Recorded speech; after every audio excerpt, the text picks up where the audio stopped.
बिस्मिल्लाहिर्रहमानिर्रहीम। अस्सलाम वालेकुम।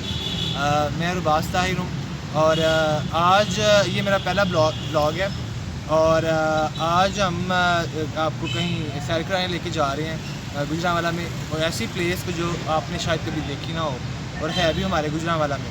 तो अभी हमारा प्लान बना है कुछ दोस्तों के साथ।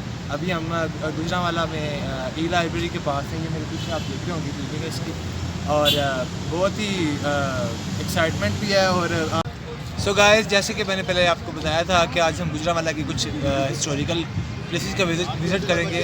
सबसे पहले हम यहाँ शेरावाला बाग में आए हैं और यहाँ पे आके यहाँ पे एक बड़ा अच्छा ये मेरे साथ पीछे आप देख रहे होंगे एक मंदिर है पुराना सिखों का, आई थिंक।